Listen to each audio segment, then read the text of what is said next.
Welcome back to The Deep Dive. You know how this works. We take a huge stack of sources and pull out the essential insights you need. Today, we are going deep, really deep, into the strategic and moral architecture of, well, the greatest fantasy epic ever written, J.R.R. Tolkien's The Lord of the Rings. It's a text everyone reveres, right?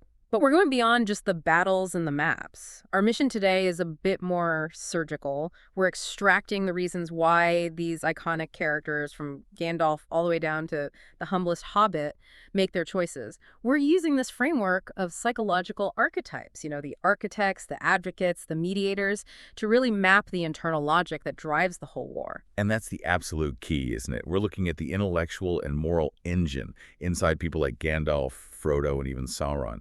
Because their internal wiring, that's what dictates their destiny. Now, for anyone listening who might not be totally up on the specific jargon, let's quickly define the shorthand. We're talking about core personality frameworks, but you don't need to memorize all the letters. Exactly. Don't get bogged down in the acronyms. Just think of them as functional roles. So for instance, if we say INTJ, that I just means introverted. Their energy is focused inward, and the J means judging. They're decisive, they're planners. We're essentially just mapping the thinkers, the feelers, and the doers of Middle-earth. And if you get that, you get a shortcut right into their core motivations. Perfect. So let's jump right in. Let's start with the master planners. Yeah. The people playing the long game. Okay, so when we look at the strategic high ground of Middle-earth, we find these master planners and guides, the visionaries. In our sources, they're often the INTJs and the INFJs. These are the characters laying out the whole blueprint. And right there, you see the most critical split in how to approach strategy. It's the difference between pure, cold, intellectual strategy and a strategy built on a principled moral vision. Gandalf is the classic INTJ architect. Right. He isn't commanding armies from the front line. He creates the entire strategic framework for everyone else. His planning is so detailed, using this deep, abstract knowledge of history and, arcane lore. He's the one who knows all the ancient rules and, more importantly, how to use them to his advantage, or even break them. Exactly. He's detached. He is supremely confident in his intellectual vision. He values competence and logic above all else to get to these really complex long-term goals. Just think about the Balrog on the bridge of Khazad-dûm. He didn't just charge in, he stood his ground because he understood the foundational structure of that ancient power.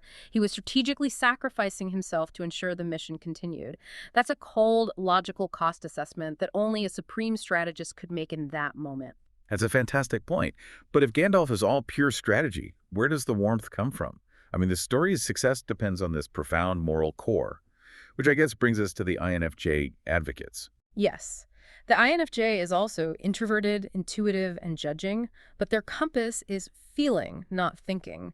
Their whole strategy comes from this deep sense of moral necessity, of destiny. They aren't planning the siege lines, they're defining what is actually worth saving. And who embodies that better than Aragorn, the guy who's the destined king but spends, 87 years as a ranger in the wild? Aragorn is the ultimate advocate. He's reserved, but he has this quiet, charismatic leadership. It's all dedicated to this ancient ideal of justice and kingship. He operates from this deep internal sense of what is right, of his destiny. His plan isn't about seizing power.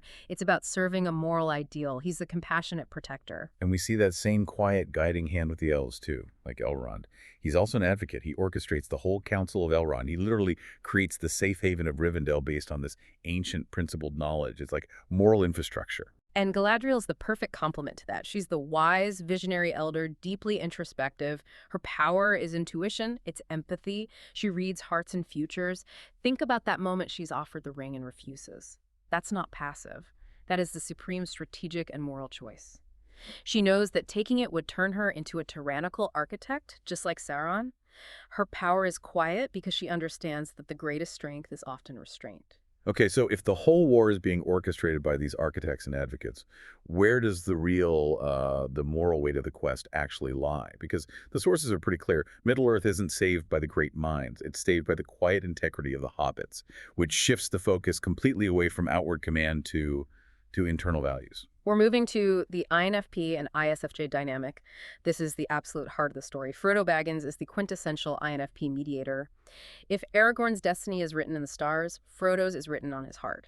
His strength comes from this uncompromising internal system of values, his dedication to peace. He's defined by quiet endurance. It's the total opposite of an active strategic hero. It is. His burden is personal. It's spiritual. He's basically a passive resistor to the ultimate evil. What's so fascinating about the mediator archetype is that they can seem weak on the outside, but their inner moral code is like steel. That moral clarity is what lets him carry the ring when literally everyone else would fail. And you just can't talk about Frodo's moral clarity without talking about the rock that supports him. Samwise Gamgee, the ISFJ defender. Sam is the ultimate caretaker. The defender is defined by S for sensing. They're practical, they're grounded in duty, and F for feeling driven by loyalty and compassion. Sam's a gardener. His whole drive is the quiet, selfless protection of Frodo. His strength isn't abstract knowledge, it's practical skills and this profound loyalty. We see that so powerfully on the slopes of Mount Doom, don't we? When Frodo just can't go on, Sam doesn't give some big speech. He just says, I can't carry it for you, but I can carry you. That one line, that defines the ISFJ completely. His heroism is tactile. It's not about slaying dragons. It's about literally putting the mission on his back and refusing to let go. It's such a profound counterpoint to Gandalf's high strategy. It proves that the foundation of this whole effort is just sheer loyal tenacity. That idea of quiet integrity, of stewardship, it's echoed elsewhere, too. I'm thinking of Treebeard. Treebeard is an advocate, an INFJ, but he's acting on a geological timescale. He influences things with this deep foresight and reverence for all life. His decisions weigh generations. He's the ultimate slow-burn moral compass. And then there's Arwen, a devoted ISFJ. She has that same quiet, enduring strength. Her choice to become mortal for Aragorn is a silent sacrifice. His devotion without any weakness. She's the emotional foundation for the future king. So we've seen how strategy, whether it's pure logic or principled vision, can lead to salvation. But what happens when that same strategic genius isn't tempered by humility, by compassion? We have to look at the dark side of the plan. This is where the architects become the villains. And this is where you see that the central conflict isn't just good versus evil. It's intellect with empathy versus intellect consumed by ego. Sauron is the extreme end of that. The pure, unrestrained INTJ architect. He is order gone mad. Precisely. His will to order is so absolute that it just becomes pure domination. He's the archetype of intellect without empathy. To Sauron, chaos is individuality, and all individuality has to be, annihilated and systematized under his one flawless plan. He's a pure logic that has completely overwritten any moral concern. And his servant, Saruman, is often lumped in with Sauron, but the sources show his fall is a little different. Saruman is the dark mirror of the ENTJ commander, a brilliant visionary leader whose downfall is ego. It's pride. He trades wisdom for power and becomes a master manipulator. While Sauron is this absolute ideological tyrant, Saruman's tyranny is one of betrayal and corrupted authority. He thought his intellect made him untouchable, which led him to try and play all sides at once. And you see that same pattern, that foresight corrupted by self-obsession, so tragically in Denethor, the Steward of Gondor. Denethor is the INTJ's shadow in the human realm. He's visionary, but he's consumed by his own foresight and his fear of Sauron's overwhelming power. His intellect just isolates him, twisting logic into fatalism and despair. He's clarity without faith. He sees the future destruction and believes the only thing he can control is the manner of his own death, not the outcome of the war. And finally, the smallest, but maybe the most recognizable tragedy of corrupted strategy. Gollum. Gollum, or Sméagol, is the INTJ architect in its most degraded form. He's obsessively reserved, and his entire existence is reduced to one single, ruthless, long-term strategy. Get the ring back. All his genius is just reduced to cunning survival. It's a really tragic look at how even a small mind can be completely consumed by a single, systematic, obsessive project. Okay, so let's shift gears completely. We've talked about the internal logic of the war, the planners, the moral centers, but the world doesn't save itself in a vacuum. It takes action, it takes duty, and immediate engagement. So now we move to the dynamic forces, the commanders, the dynamos, and the campaigners. Starting with the commanders, the ESTJs. They're extroverted, sensing, thinking, judging, so they're focused on external structure, duty, loyalty. You see this so clearly in Boromir. Boromir is grounded, he's decisive, and he is fiercely bound by his duty to Gondor. His practicality is his greatest strength, but it's also his tragic flaw. He sees the ring as a weapon, a military tool, not a spiritual poison. His confidence in his own logic blinds him to the spiritual consequences, and that leads directly to his temptation. And you have this beautiful contrast with Eomer, also an ESTJ. but one whose devotion to structure is what saves him. Éomer is all about loyalty, honor, martial discipline. He thrives in a crisis. He's the one who brings order when Rohan is collapsing into chaos. His bravery doesn't come from some grand abstract vision. It comes from his immediate practical dedication to his people and the laws of his kingdom. Next up, the doers, the ones defined by skill and vitality. Legolas, the ISTP virtuoso. The virtuoso introverted, sensing, thinking, perceiving, is calm, observant, guided by instinct. Legolas is detached from all the politics. He finds freedom in motion and precision in his skill. His mastery of his craft is his contribution. He's the quiet specialist the Fellowship desperately needs. And his counterpart, Gimli, just perfectly captures that ESTP dynamo energy. The dynamo is bold, grounded, totally alive in the present. He acts before he hesitates. Gimli's courage is physical, it's tactile, and what's so brilliant is that they're completely opposite action styles. Legolas's graceful precision versus Gimli's, vigorous bluntness. And creates the most unexpected and maybe the best friendship in the whole story. It really does. Then you have the characters who lead with passion and independence. The campaigners. Arwen is a shining example of an ENFP campaigner. Extroverted, intuitive, feeling, perceiving. Yes.